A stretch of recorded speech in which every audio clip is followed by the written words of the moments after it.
kami Bibiana Lin. Hari itu kami akan mak kita orang ke Matang. Mu mau tahu sini, pastikan kita orang kekal dengan kami dalam rancangan Lawan dengan kami. Jom.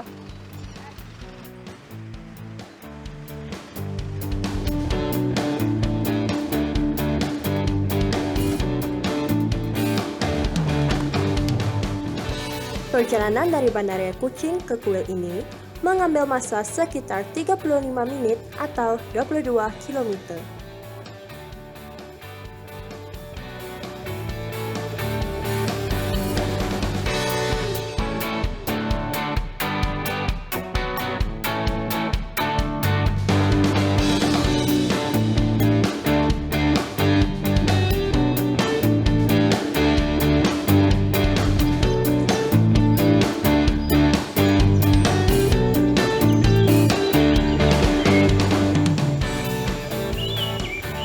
Pada tahun 1968, seorang pemburu Dayak telah menemui lokasi kuil itu ketika sedang mencari perlindungan dari cuaca buruk.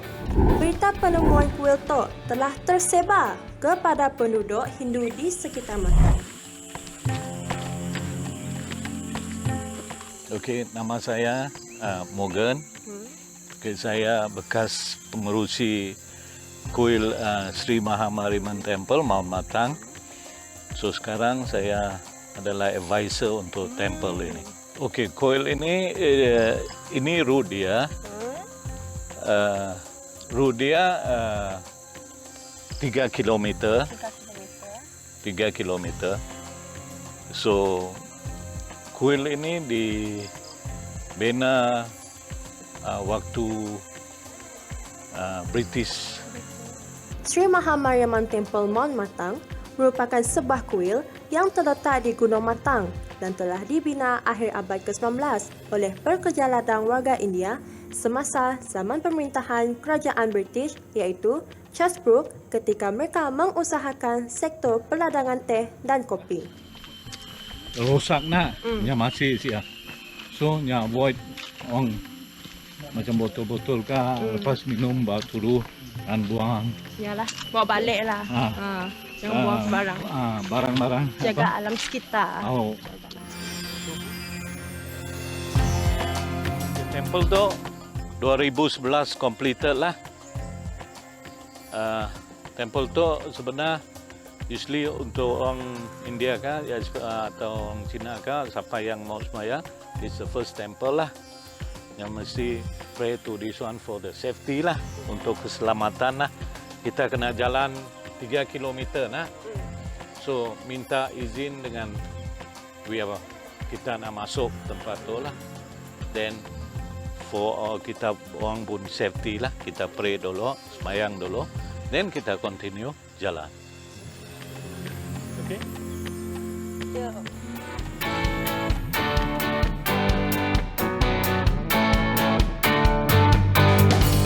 Pada tahun 1865, Odo Beccari yang merupakan ahli botani dari Itali pernah meneroka Gunung Matang to untuk menjejaki tanaman khas, rotan dengan buah yang menghasilkan darah naga. Penerokaan tersebut dibantu oleh penduduk Bidayuh dari Gunung Sungai yang selalu memburu dan mencari sumber hutan di Gunung Matang. Okey, kini tu kami dah hiking sampai 2,000 meter, 2,000 meter lah tinggal untuk hiking pergi ke Sri Mahamariman Temple Mount Matang. Sangat penat sebab kami memang bukan jenis yang hiking tapi ingin cuba sesuatu yang baru. Tada!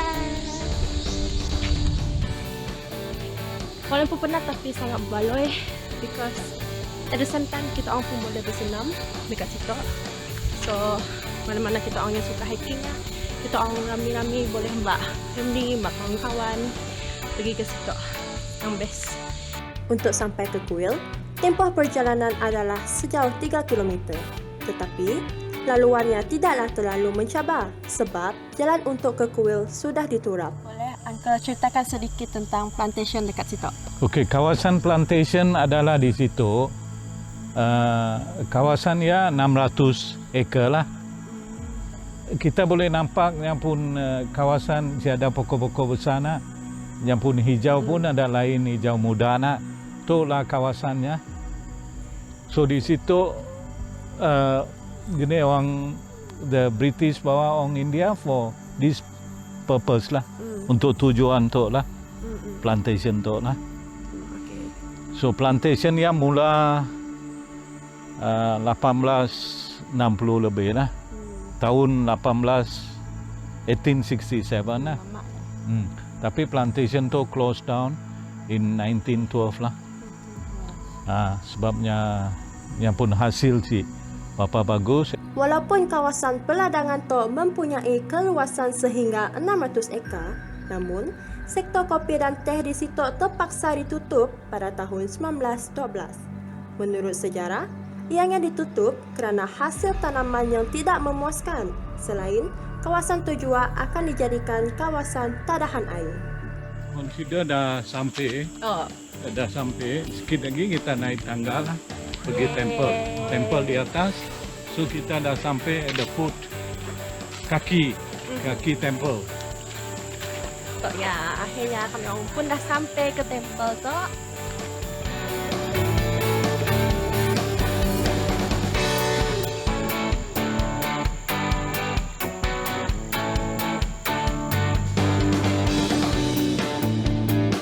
Kini tu kami orang dah sampai ke kuil tu. Perjalanannya nang best lah. Kita orang boleh hiking, bersenam. Pada yang sama, kita orang boleh tahu sejarah dekat kuil tu. Untuk tahu tempat lebih menarik, jom ikut mengembara dengan kami orang. Silakan.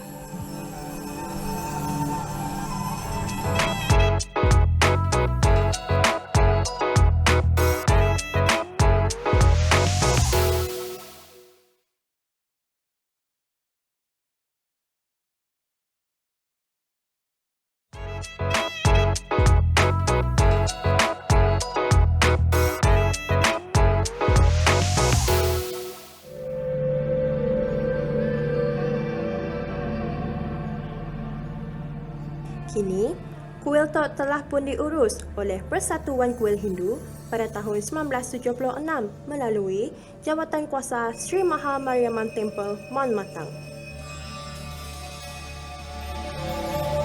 Okey Uncle, selepas kita naik tangga 108 gigi tangga and then kita pun dah sampai ke kuil, boleh Uncle ceritakan sedikit tentang kuil tu? Tahun 1897 yang orang tea planters yang kerja situ, yang pola temple di situ lah, yang pakai kayu, yang dari situ juga lah, yang pakai kayu. So, dalam tahun 2007 renovation, kita pola renovation sikit lah. So complete 2011 complete lah. Tapi nya pun structure semua macam biasa lama pun lah. So temple tu paling the oldest temple lah di Hindu temple di Sarawak. Then temple tu khas untuk Goddess of Mercy lah. Yang pada Goddess of Mercy lah, Sri Maha Mariamman lah, is Goddess of Mercy dalam bahasa English lah. So sidaya for protection, apa for better hujan ke apa, they used to pray with her lah. So for the blessing lah. So situ yang pun festival setahun sekali aja. Ia pun dalam bulan antara di April dengan Mei lah. During waktu full moon lah, 5 hari yang pun function lah. So banyak orang dari Semenanjung ke Singapura semua datang situ lah for the function dengan orang-orang situ lah. Kita dalam Sarawak itu kurang lebih dalam orang Sarawak lah, India lah, orang India di Sarawak based on statistik ada dalam lingkungan 7,000 lah, based on statistik.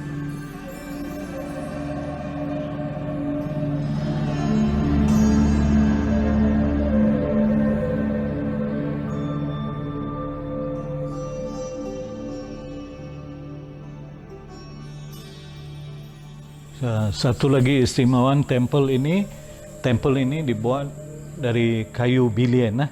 Kayu bilian pun ambil dari atas gunung ini. Salah satu keistimewaan tentang kuil tok adalah jenis kayu yang digunakan. Kuil tok telah dibina dengan menggunakan kayu belian, iaitu sejenis pokok kayu keras. Menariknya, semua kayu belian yang digunakan ini diambil dari kawasan sekitar Gunung Matang. Dengannya, kami ingin mengucapkan terima kasih dengan kemogan dan juga jawatan kuasa Sri Mahamariamman Temple Mount Matang sebab membenarkan kami orang raun-raun di situ. Thank you. Jom. Selain daripada Sri Mahamariamman Temple Mount Matang, terdapat juga tempat menarik yang boleh dikunjungi di sekitar kawasan Matang tu, seperti Pusat Hidupan Liar Matang.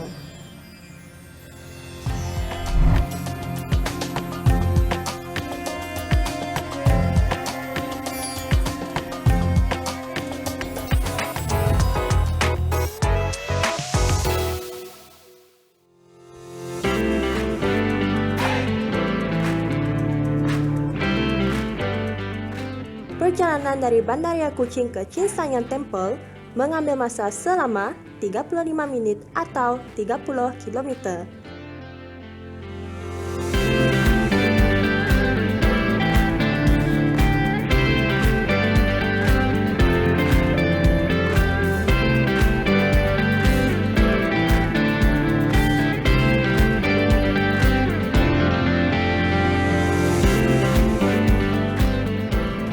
Kami dah berada di Chinsanyang Temple Muara Tebas. Kita mau tahu temple tu nang bersalah nanggaya. Jadi untuk teruskan travel up tu, jom kami mak kita orang masuk ke dalam sia. Jom.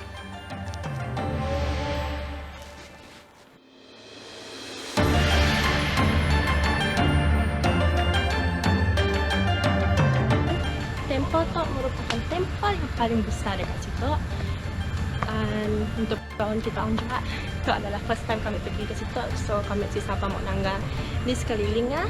Chinsanyang Temple merupakan sebuah topong yang terletak di atas bukit dengan ketinggian 36.5 meter dari aras permukaan laut di tebing kiri muara sungai dan bertapak dalam perkampungan nelayan, iaitu Kampung Muara Tebas yang didiami oleh majoriti kaum Melayu.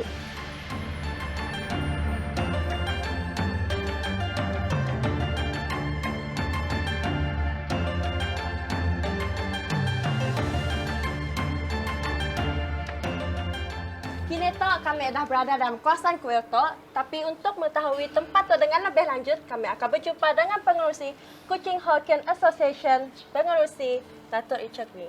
Hello Thank you. Datuk, good morning. Morning, Kami Vivian. Nadine. So, can you introduce yourself?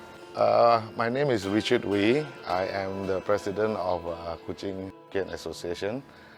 I became the president of the association since 2011. And the association, under the association, there are properties that is under the association. And more significantly is one of the temple here in Muara Tebas and the other one at Wayang Street. But this Muara Tebas temple is one of the oldest in Sarawak. So, can you share with us about the history of this temple? Yeah, just going back from the history, some of the history are not actually written, but by word of mouth, you know. So, but the recorded one for the formation of the Kuching Hokkien Association, the association was formed in 1871, which is about 150 years old now. But this temple here was built even earlier, before the formation of the association. They believe that the earlier immigrants, the settlers from China, mostly from Hokkien province, so they actually first arrived here, and this is where they actually landed Kuching. So when they landed, they said that they have landed on land, and then this is one way of trying to also, you know, thanking the God for them to be able to land on a new area.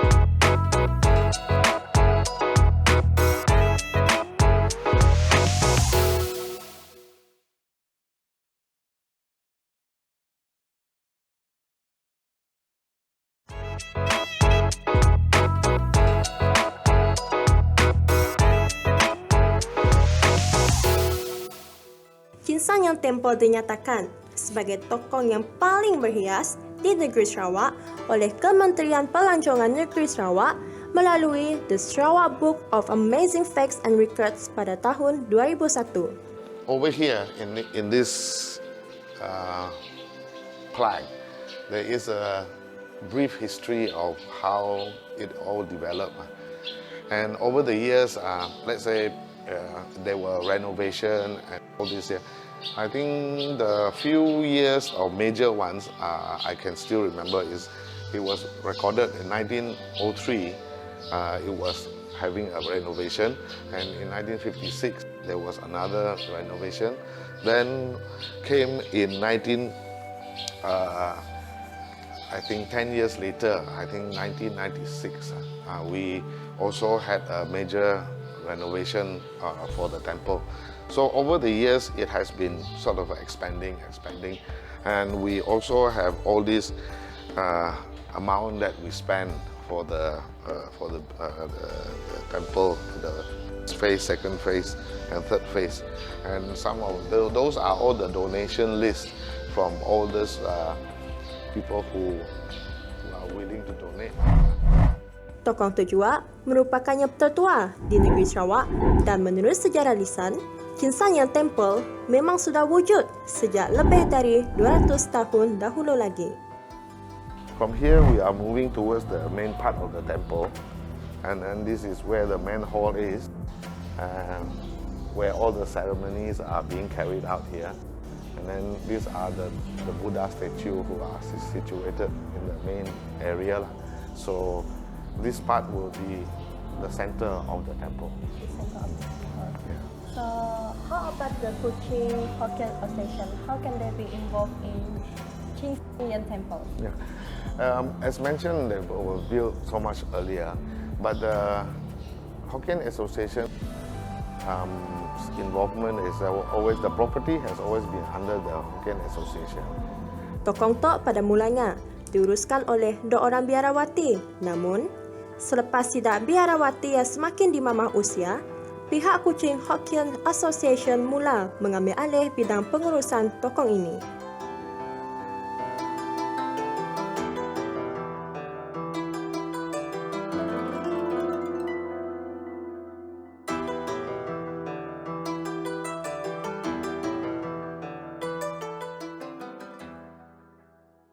Okay, Dato'.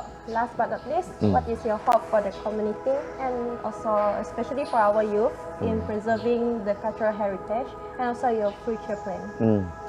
Well, as we mentioned earlier, this temple has a very long history, and we are continuing to preserve that history, and we want to promote it further. And as we all can see that in Sarawak, we are multicultural, multi-religious, multiracial place that we live harmoniously. I think it is different from other places. Kampung Muara Tebas adalah sebuah perkampungan nelayan Melayu yang tertua di Sarawak. Selain daripadanya, menurut cerita sastra masyarakat Melayu Sarawak, Kampung Tok dikatakan menjadi antara penempatan awal orang Melayu di Sarawak. We would like to promote and preserve that kind of culture that we have in Sarawak. The most notable thing that I would like to mention about this temple is this. This temple is situated in the middle of a Malay kampung.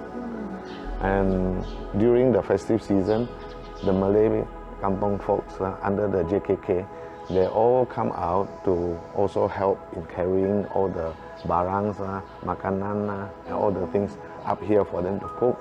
Sometimes they even help to cook the vegetarian food and then all that. So it goes to show that kind of religious acceptance, and we are able to live happily together. Lokasi tokong ini yang bersebelahan dengan tapak lama Masjid Darul Ikhwan menjadi lambang keharmonian kaum dan toleransi agama bagi penduduk di kampung ini. I want to talk about One Sarawak. I think all the other places should learn from Sarawak.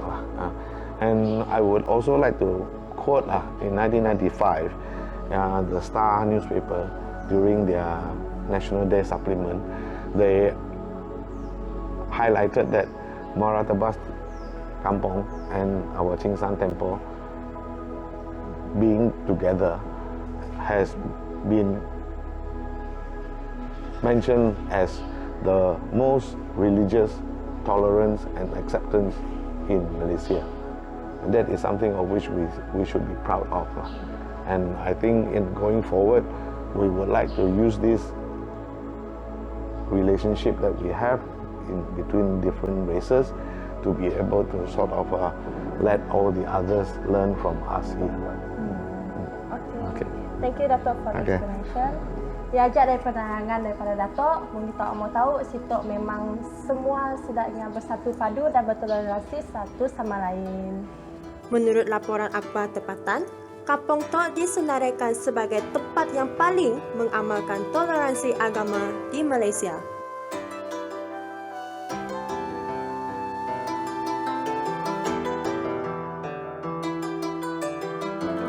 Selepas kita dah dengar explanation daripada Dato' Richard Wee, lepas tu kami akan buat kita orang round-round di dalam Kampung Tok.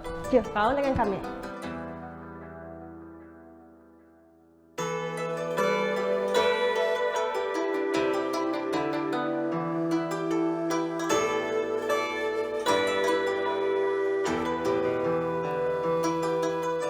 Apabila berada di tokong ini, kita akan disajikan dengan pemandangan Sungai Sarawak yang terbentang luas di samping dapat melihat keindahan perkampungan nelayan Muara Tebas.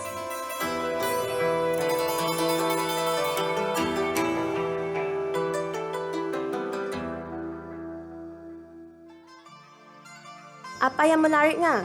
Selain daripada tokong ini, di kampung ini juga terdapat restoran yang menghidangkan pelbagai jenis makanan laut yang segar dan sangat menyelerakan.